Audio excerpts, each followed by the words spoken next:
Hi, how are you doing? Good. How are you? Stuff, because the whites are seriously going to be getting in the winter. Right. No. Yeah. That's what I keep hearing for sure. Yeah. So you need to be very cautious about the weather and be willing to take extra zeros or shuttle around. Right. No. Yeah. I was gonna. If I felt like it was getting hairy, I was gonna stop. Turn around. Yeah. And also the Kennebec ferry has stopped running. I have info about alternative services now. Okay. Yeah, because you're not going to be able. The free ferry service is done for the year. Gotcha. That gets you across the river, or? Yeah, you have to take it. People I watched die. somebody. $50 I watched 2 people get swept away. Oh no, I believe it. I'm not a swimmer either. I'll pay whatever it costs to not die. The reason they have the ferry there is that people have died there. In fact, you'll see that info on the ferry is in memory of a woman who died trying to cross. In loving memory of Alice Hannah. Yeah, she died in the crossing. So, yeah, that was before the ferry was there. I think her death was one reason why the ferry was instituted. So here's alternative ferry info. Thank you.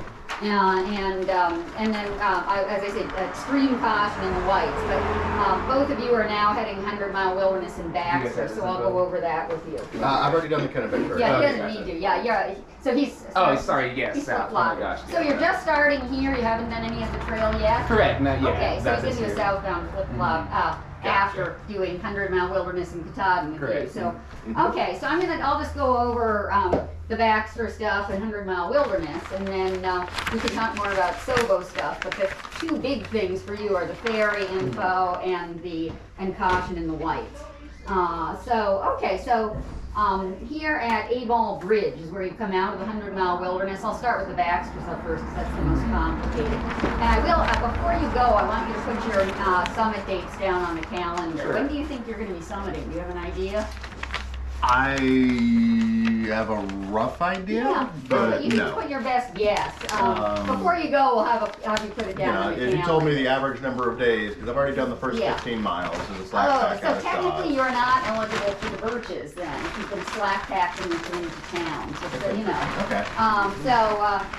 That being said, I realize a lot of people are probably doing this and not telling the people in Baxter, but technically, the requirement to stay at the birches, the site for northbound long distance hikers, is that you've hiked continuously northward from Monson. Okay. And you have not left the trail unless it's for an emergency or return to a town. Gotcha. Slack packing for convenience would technically disqualifies you from the birches.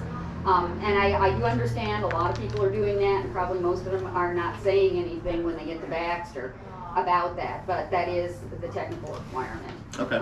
And were you planning to head continuously north? Correct. Okay. Yeah. Probably starting off really slow, so packing extra yeah, food. because you're just starting. Right. Okay, all right, so A-Ball Bridge. There is a commercial campground there. That's closing on Monday. I'm referring to my notes because they just emailed me. And the store is going to be open there, telling me now, until Saturday, October 8th. They're closing early. Yeah, and so they usually let their stocks dwindle considerably toward the end of the season, and they may close without warning earlier than they said. Because one time I got a date from them, and then people were showing up there and they'd already closed before that date. So I would say, to be safe, don't count on getting much or anything there. Okay. If they are open, they do have internet you can use for a fee. Good enough to send a text, but not to make a voice call. And if you must get phone service, there's no phone here and there's no cell service. You can walk a couple miles down the road toward town to get service. What are your providers? Verizon. Okay. Mid-mobile, the cheapest. Okay, available. so Yeah, Verizon, they bounce off okay, the so satellites. Verizon will get its last service at Rainbow Ledges, 6 miles south of A-Ball Bridge, and then nothing more until the summit of Katahdin. And as I've said, there's that limited internet if the store is open here, or you can walk down the road to get a signal.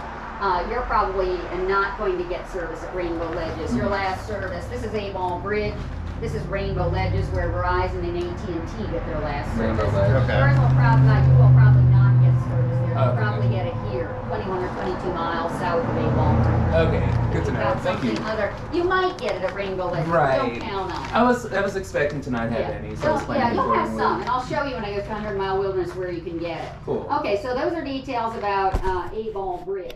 You start from A-Ball Bridge, you hike on up to Katahdin Stream, and rather than summiting, You've already done the AT route up to Katahdin Stream. You take this non-AT route shortcut, Blueberry Ledges Trail back to A-Ball Bridge.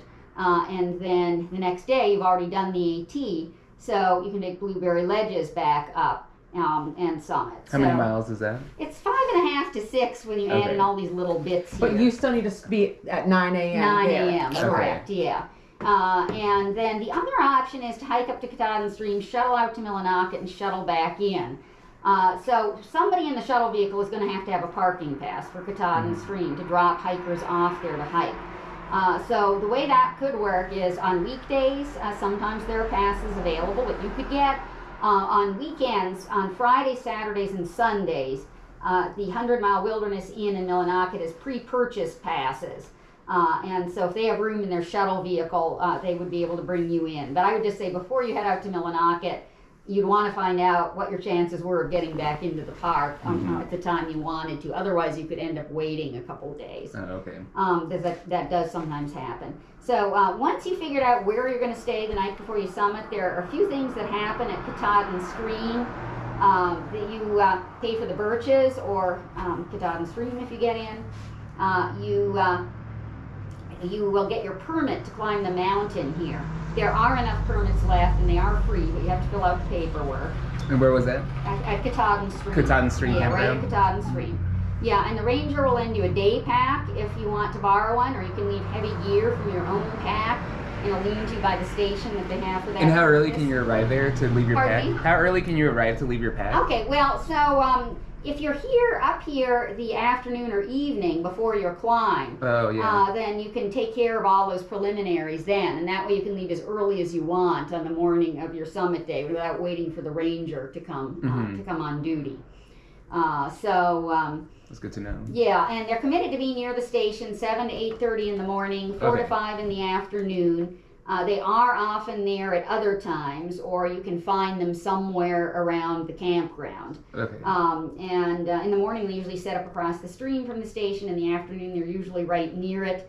If you do one of those all-in-one-day options, you might arrive when the ranger is not at the station. So what you should do then is make a good faith effort to find the ranger around the campground. If you really can't and you're before the cutoff time, go ahead and just climb and then check in with the ranger before you leave the park and explain, well, you were there before the cutoff time and couldn't find the rangers, but you want to give them your info now.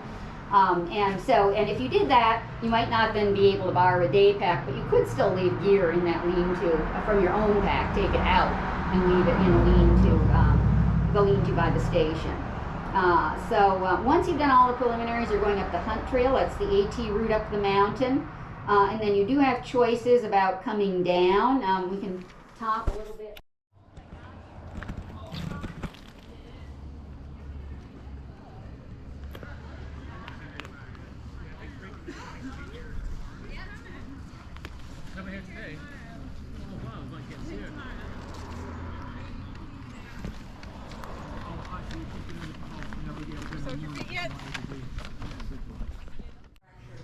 Straight down to his skippers. All right then, I'll just go to that stream. Which is over there.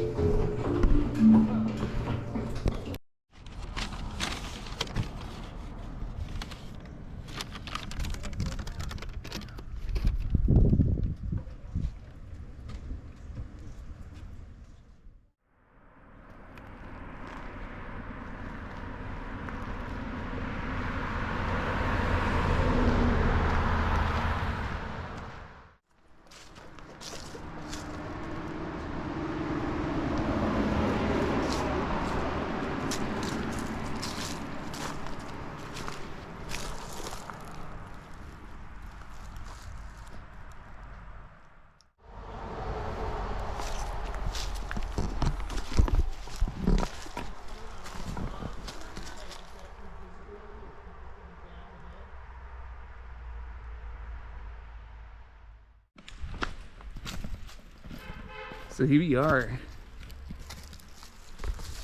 back on the Appalachian Trail. Look, it's right there.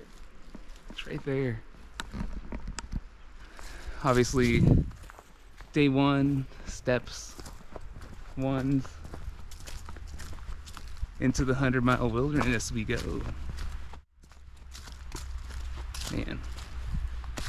I touched the trail back there, the trail marker. And that's when all the emotions hit home. Finally here. I still can't believe it. Man, this is awesome. This is awesome.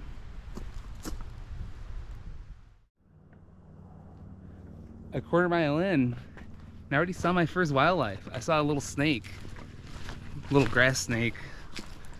But still, that's pretty cool.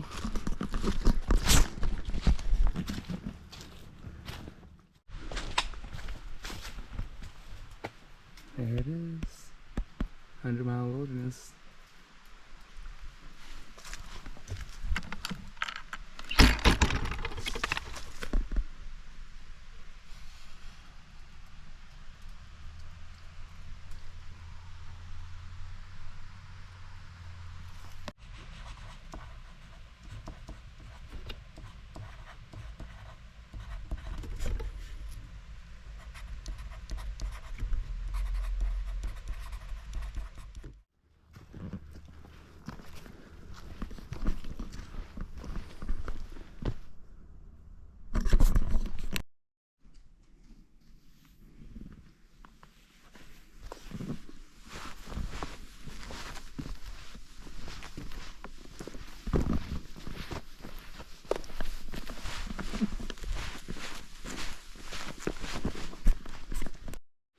All right, made it to my first shelter.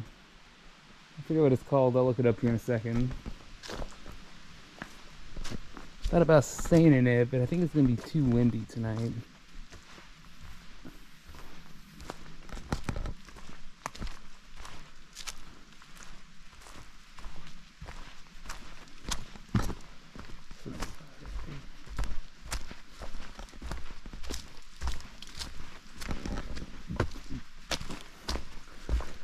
I think this is going to be a nice spot for tonight. Out of the wind a little more. Should have a little more shelter. Alright, let's go set up.